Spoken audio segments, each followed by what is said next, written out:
Martin, je suis le directeur de la plateforme Prévention SIDA.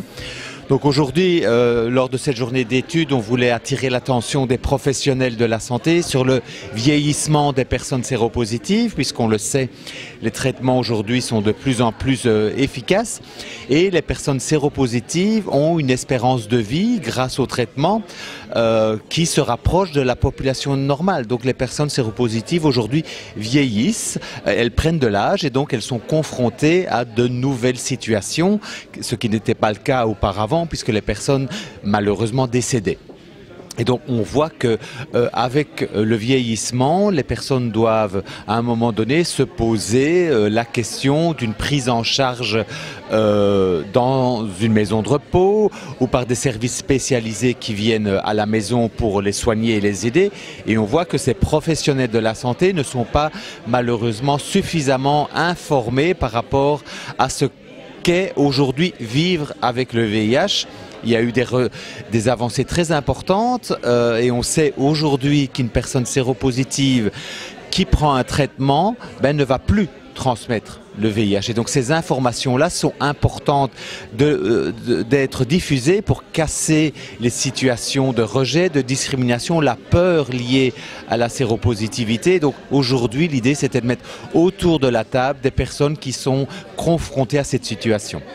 Nous plaidons pour qu'il y ait une implémentation d'un certain nombre de connaissances dans le cursus des professionnels de santé. À savoir, ça doit être obligatoire. Bien entendu, nous avons un peu perturbé les choses parce que cela oblige les professionnels de santé à sortir de leur zone de confort. Il est impératif que, d'une part, le contenu des formations soit revu, amélioré, ou en tous les cas qu'on tienne compte des évolutions sociologiques. Ça, c'est la première chose. Et puis la deuxième, on est venu avec, évidemment, bien entendu, autre chose qui bouscule, à savoir qu'il fallait aussi que les professionnels de santé, au-delà des connaissances cliniques qu'elles ont et scientifiques, il fallait d'autres connaissances beaucoup plus complexes qui portent sur les aptitudes professionnelles. Aujourd'hui, effectivement, la plateforme a organisé une conférence sur le vieillissement avec le VIH. Là, on voit que tous les partenaires, en tout cas, en lien avec cette question, sont réunis. Ça serait bien, en tout cas, qu'il y ait une collaboration, on espère qu'il y en a, avec les différents, en tout cas, les différents acteurs des différentes pathologies et que peut-être une fois, on pourrait arriver à réunir tous ces acteurs des associations et le milieu médical pour pouvoir débattre, y compris les patients. On a vu dans une présentation, par exemple, les dentistes qui sont discriminants, pas tous, mais certains, effectivement, qui refusent de soigner.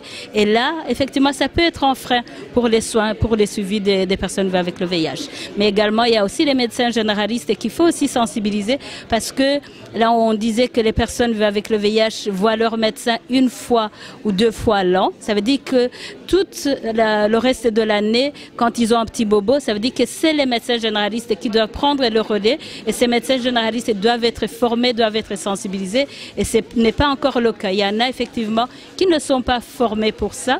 Et là aussi, je pense qu'ils pourraient aussi essayer de proposer même le dépistage parce qu'on voit qu'il y a des dépistages tardifs, c'est le cas, mais ça serait bien aussi qu'eux, ils puissent proposer le dépistage. C'est vraiment une journée très intéressante pour ma part.